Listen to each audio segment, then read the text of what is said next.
Good afternoon.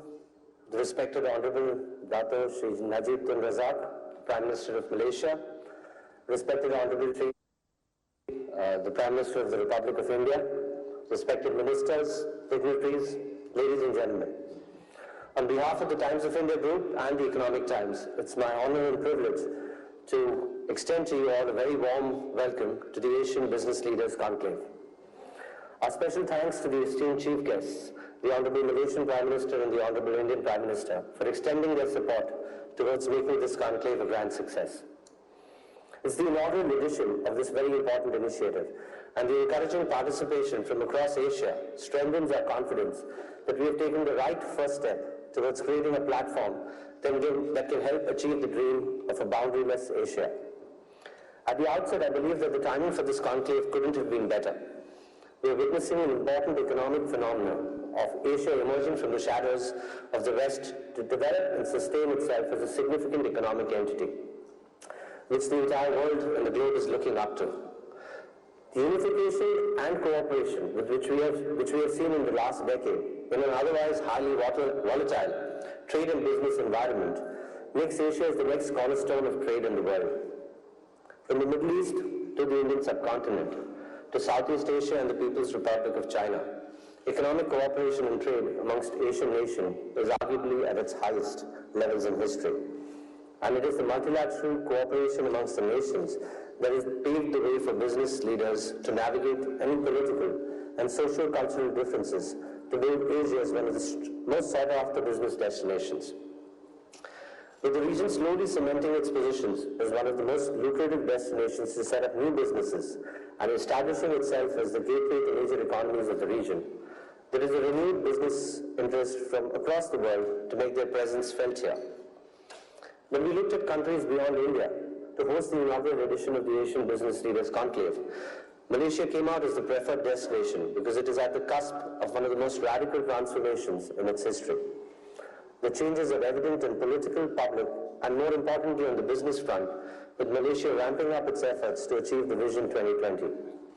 It is strategically located in the heart of Southeast Asia, offering a cost-competitive location for investors intending to set up offshore operations. From manufacturing to distribution to technical expertise in the services sector, the country offers opportunities and capabilities across the value chain. Whether the investors want to utilize Malaysia as their target market or as a regional gateway, the country has been very successful in creating a conducive business environment for businesses to thrive. As an organization that comes from India, I can truly vouch for the optimistic state of affairs in our nation and the tremendous efforts taken by the present leadership to energize the economy. We see great strides undertaken to boost the ease of doing business as well as encouraging Indian businesses to look beyond. Additionally, the Malaysia-India connection is something a few can afford to ignore. India's Look East policy, coupled with transformation happening in Malaysia, certainly opens up avenues to further energize and elevate the already strong trade partnership between our two nations.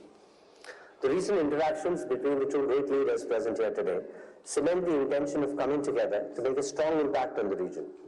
The conclave, in its first edition, aims at bringing together business leaders from across Asia to deliberate and discuss key agendas and challenges faced in navigating the business boundary across the regions. I encourage you all to leverage this conclave as a business platform for advancing our collective business needs to make Asia a thriving region for trade and commerce in the world. In conclusion, I wish you every success in your deliberations and a very successful conclave. Before I step down, I would once again like to thank our esteemed chief guests for taking time out for their extremely busy schedules and providing us with the encouragement for this very important initiative. Thank you. Thank you, Mr. Deepak Lamba, for setting the tone and note for today's conclave. On that note, ladies and gentlemen, please help me welcome to invite our chief guest all the way from India, the Honorable Prime Minister of India, Sri Narendra Modi ji, to kindly deliver this special address.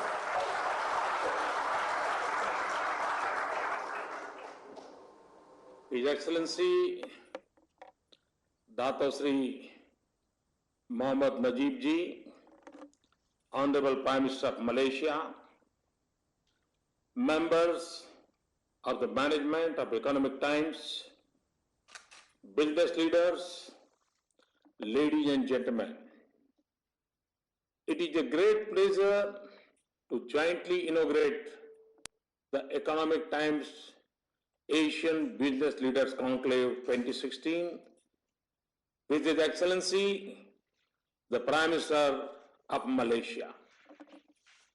The fact that the Economic Times has chosen Kuala Lumpur as the venue for this conclave proves the importance of Malaysia as a commercial and business destination.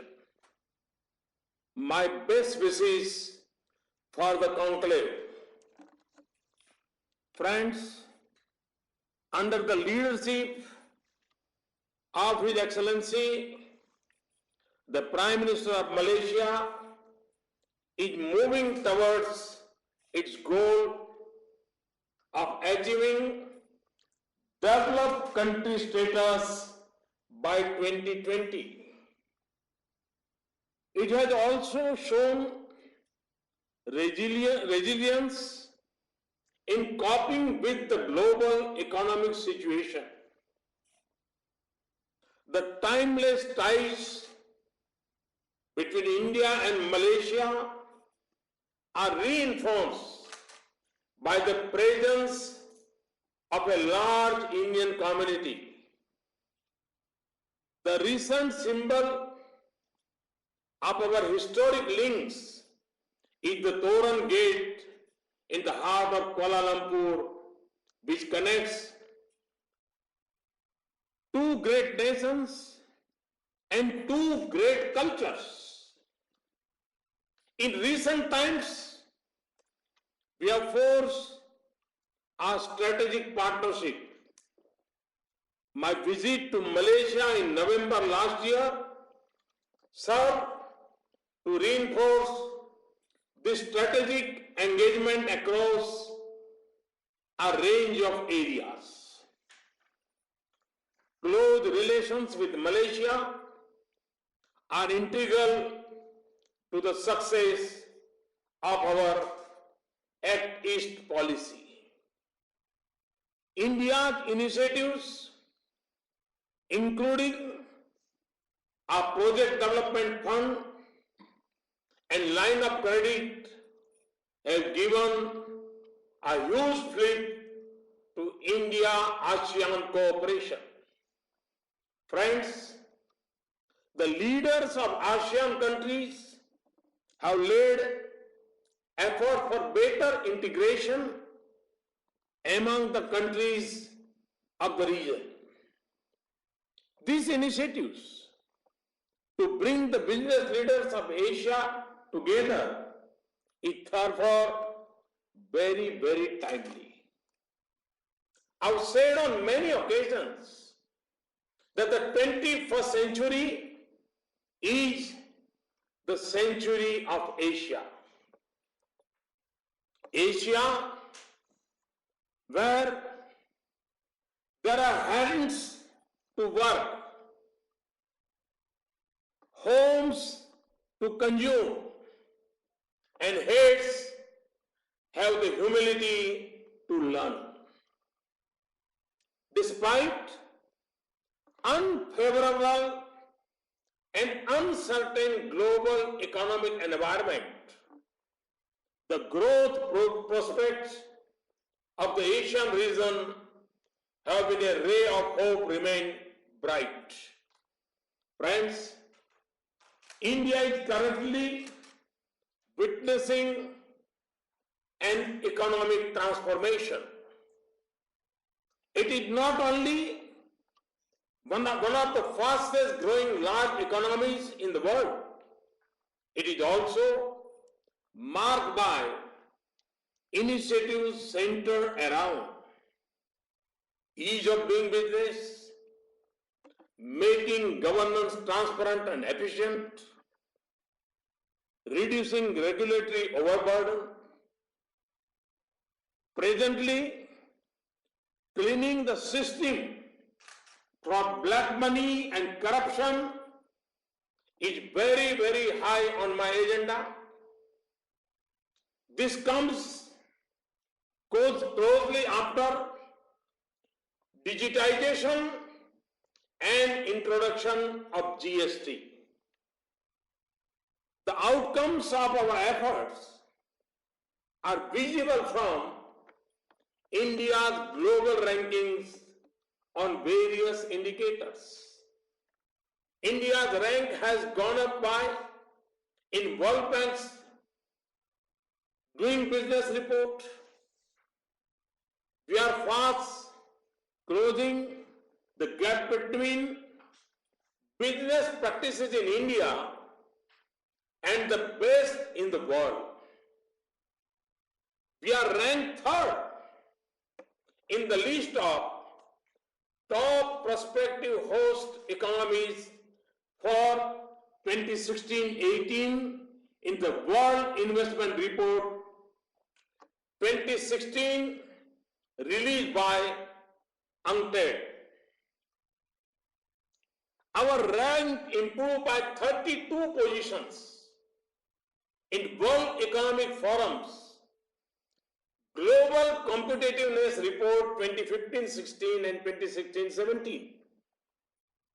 We improved 16 places in Global Innovation Index 2016 and 19 positions in the World Bank's Logistics Performance Index of 2016. We have opened up new sectors for FDI and enhanced caps for existing sectors. Our concentrated efforts on major FDI policy reforms continue, and conditions for investment have been simplified. The results are therefore all to see. Total FDI inflows in the last 2.5 years have touched $130 billion. Highest ever FDI inflows were received during the last year. The increase in FDI equity inflows in the last 2 financial years was 52% as compared to previous 2 financial years. Sources and sectors in which FDI is coming have also greatly diversified. Our Make in India initiative, which celebrated its 2nd anniversary this year, is aimed at making India a global hub of manufacturing, design, and innovation. I would like to highlight some of our achievements. We have now become the 6th largest manufacturing country in the world. Our gross value added in manufacturing has recorded a growth of 9.3% in 2015-16. 51 cold chain projects have been completed in the last 2 years, and 6 mega food parks have been opened since 2014. 19 new textile parks have been sanctioned, and 200 new production units have come up in existing textile plants in the last 2 financial years. This year saw 90% jump in number of mobile phone units manufactured in India. Leading global players in the auto sector have stepped up various new assembly lines and greenfield units. Friends, our efforts to ensure ease of doing business in India have been comprehensive and wide-ranging, including legislative and structural. I am happy to share that the constitutional amendment for goods and service tax, GST, has been passed. This is expected to be implemented in 2017. We are moving towards a digital and cashless economy. Our licensing regime has been greatly rationalized.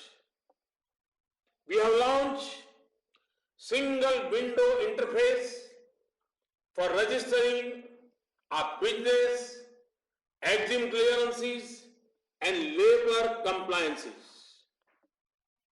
Procedures involved in getting utilities like water and electricity are being simplified. An investor facilitation cell has been created to guide and assist the investors. Our partnership with the state governments has also enhanced considerably since the launch of Make in India. In association with the World Bank, the states were ranked on the basis of their business policies and procedures on agreed parameters in 2015. This was further expanded in 2016. We have adopted for the first time ever a comprehensive national intellectual property rights policy to lay a future roadmap for intellectual property. We have also taken major steps to kickstart the process of creative destruction. We are making it easier for companies to restructure and exit. The enactment and implementation of the Insolvency and Bankruptcy Code is a crucial step towards ease of exit in India. New commercial courts are being set up to fast-track resolution of commercial disputes. Arbitration laws have also been amended to fast-track the proceedings. Friends, India is currently buzzing with entrepreneurial activity like never before. Startups are the next big economic force in India and are no less than a revolution. Our Startup India program aims to unleash our potential in this area. Our economic process is being geared towards activities which are vital for generating employment or self-employment opportunities. This is the only way to reap the demographic dividend. Through the Skill India initiative and its various components, we are trying to synergize the skills to the market requirements. Building futuristic infrastructure is the biggest task at hand. We are developing a pentagon of industrial corridors across the country. There is immense focus on removing the logistic constraints across the country. Roads, railways, ports are being upgraded across the country. To finance such infrastructure, we have set up the National Investment and Infrastructure Fund in collaboration with foreign funds. Friends, this is a time for integration. Integration cannot happen without openness. India has always been open at the heart. Now, at the level of economy also, we are among the most open and integrated economies. We welcome those who are not there in India so far. I personally assure you that I shall be there when you need me. India is not only a good destination, it is always a good decision to be in India. Thank you. Thank you very much. Sincere thanks to the Honourable Prime Minister of India, Shri Narendra Modi ji. Thank you for those encouraging words and for adding value to this forum today. Your presence here with us has indeed made this truly an Asian leadership platform. Ladies and gentlemen, now it gives me great pleasure to kindly request our chief guest, the Honourable Prime Minister of Malaysia, Yang Amat Berhormat Datuk Seri Najib Tun Razak, to deliver the keynote address.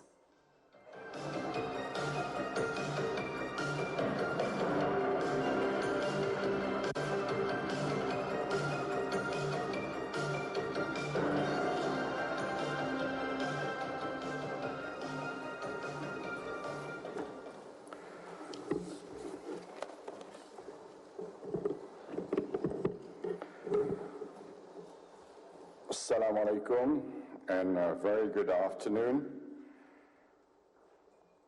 Prime Minister Narendra Modi, Prime Minister of India, Minister Datuk Seri Mustafa, High Commissioner, Mr. Deepak Lamba, President Times of India Group, distinguished participants, guests, ladies and gentlemen.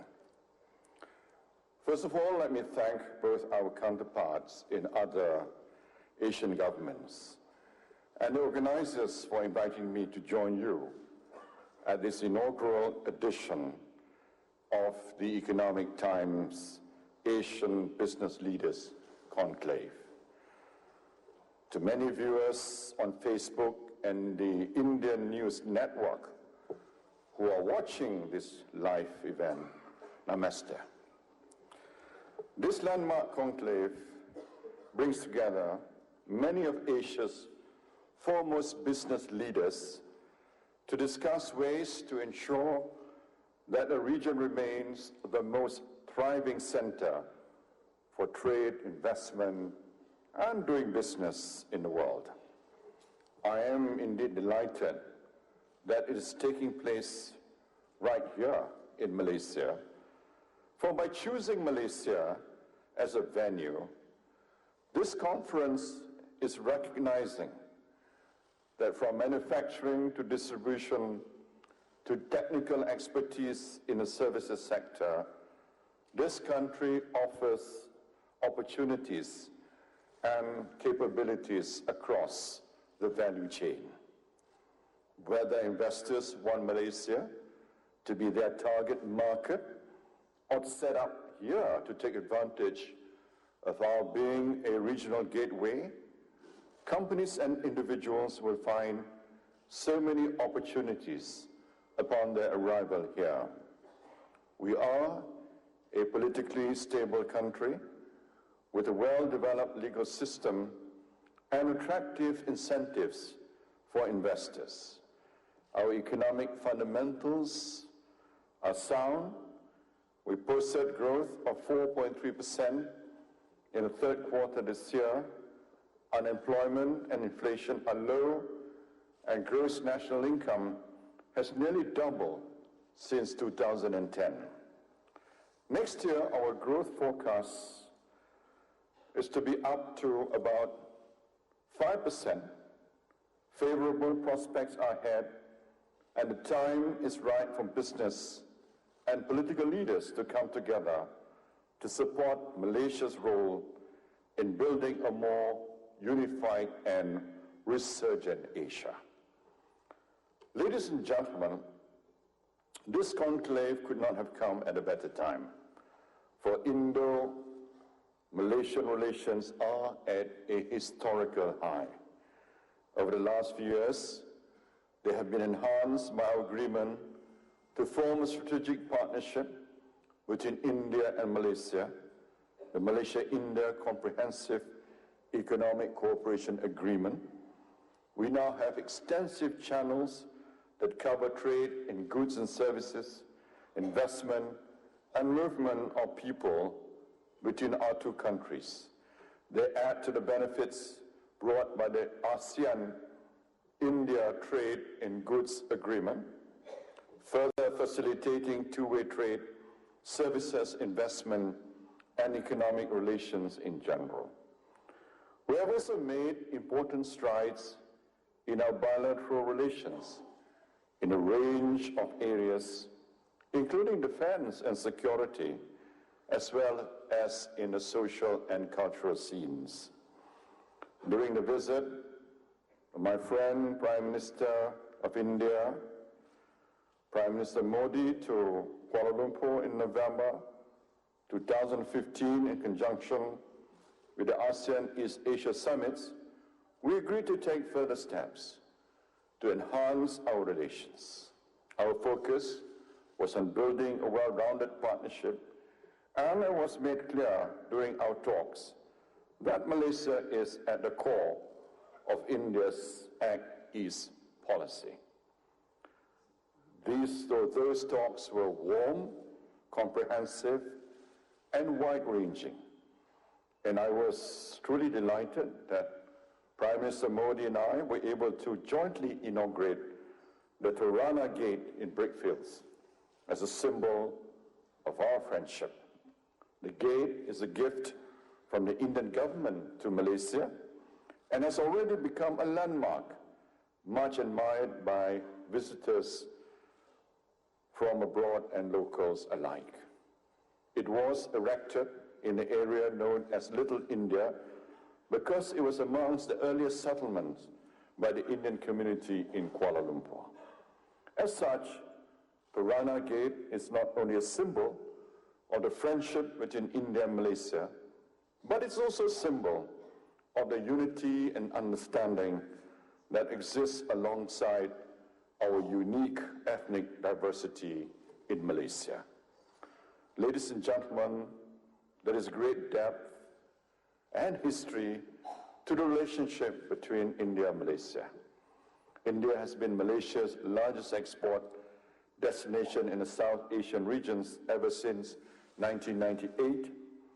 From 2003 to 2015, trade increased by more than fourfold.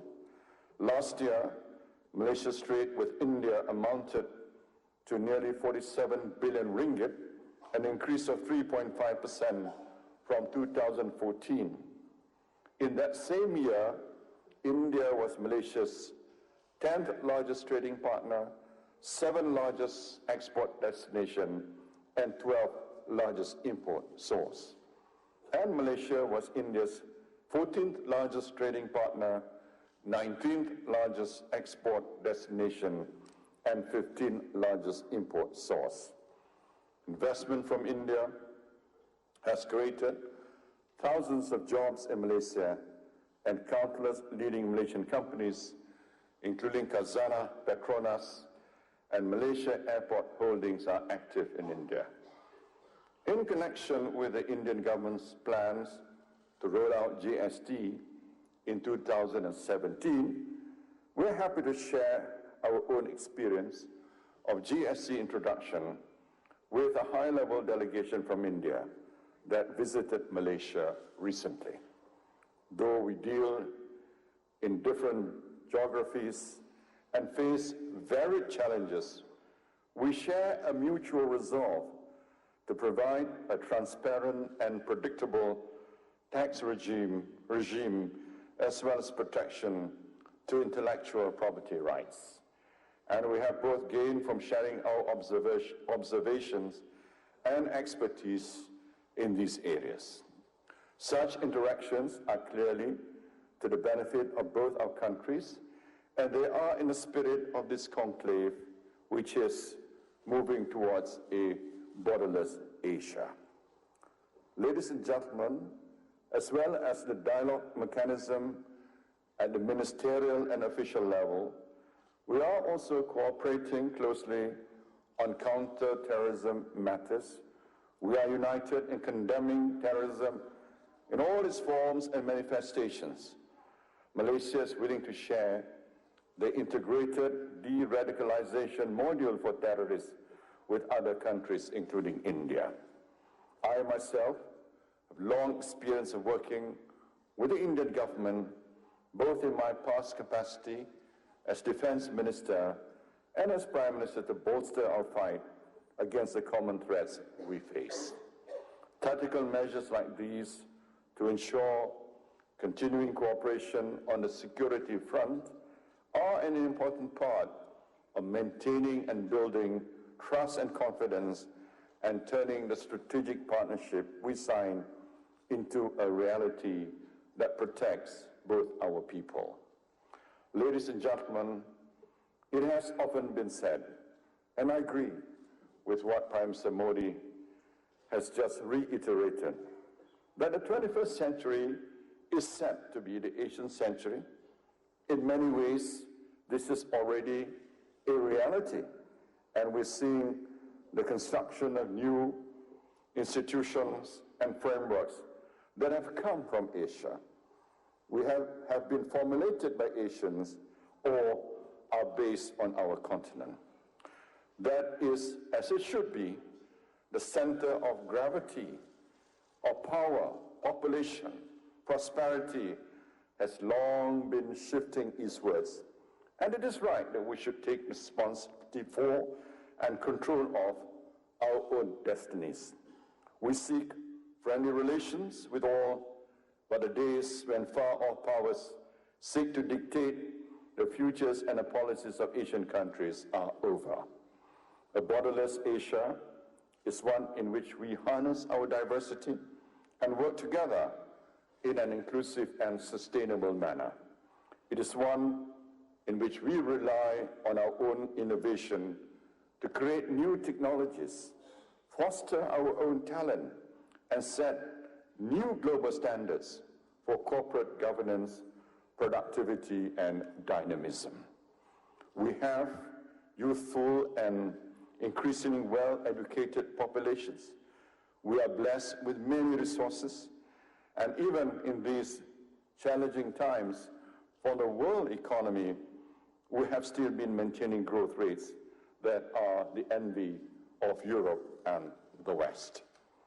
We need to take the next steps to forge stronger inter-Asian ties, to capitalize on what we have in common, to learn from each other, to share best practices, and seek new ways of collaborating to the benefit of all. I'm sure over the next 2 days you will have many fruitful discussions, and that this conference will make a meaningful contribution to Asia being the torchbearer of the global economy in the decades ahead. Ladies and gentlemen, as I come to a close, I would like to highlight the upcoming 25th anniversary of ASEAN-India dialogue relations in 2017. We will fully support events and activities that India is planning to hold in Malaysia as part of the celebrations commemorating this important milestone. I also look forward to visiting India next year to further strengthen the strong ties we have forged together. I hope that the seeds sown by our respective governments will help all business leaders here reap the benefits of a long-standing friendship and partnership. With that, I wish you a very successful conference. Thank you, and terima kasih. Thank you very much, Datuk Sri Najib Tun Razak, Honourable Prime Minister of Malaysia. Datuk Sri, I'd like to now perhaps invite you to indulge us with some exchange with Prime Minister Modi ji.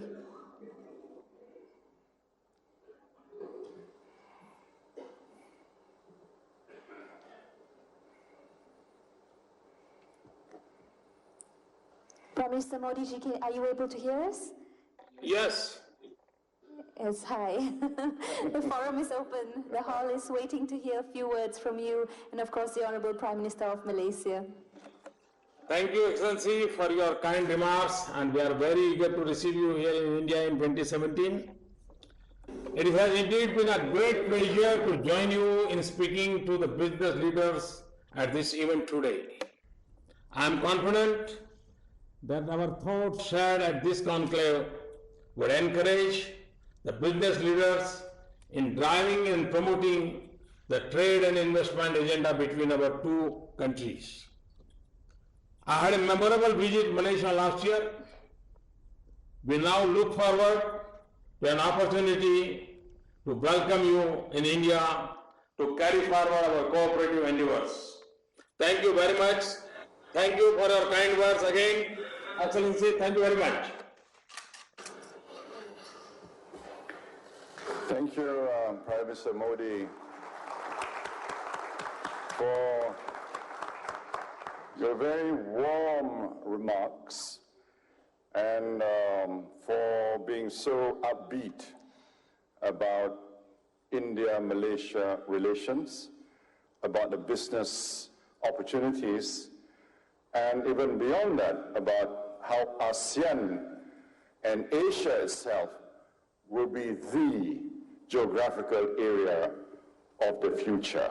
May I congratulate you for being a bold reformist, for doing things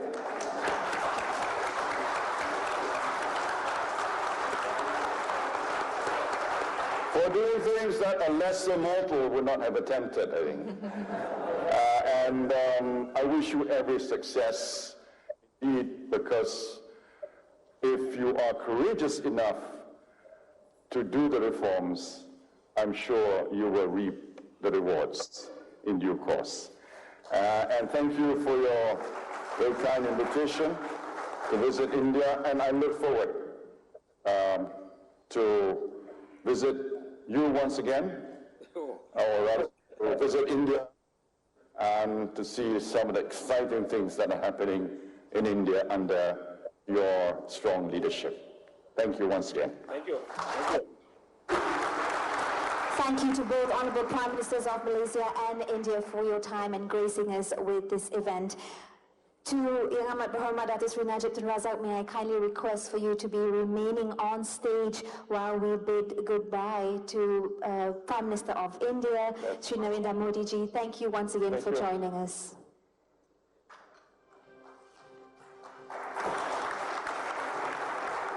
Ladies and gentlemen, may I kindly request on stage to join our Prime Minister, Mr. Deepak Lamba, and His Excellency, the Indian High Commissioner to Malaysia, Mr. T.S. Tirumurti, to join the Prime Minister on stage for the unveiling of the Coffee Table Book for the Most Influential Leaders of Asia 2016.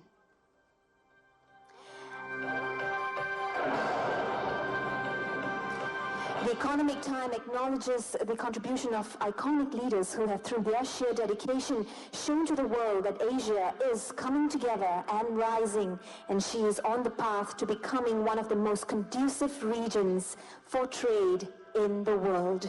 Ladies and gentlemen, this is the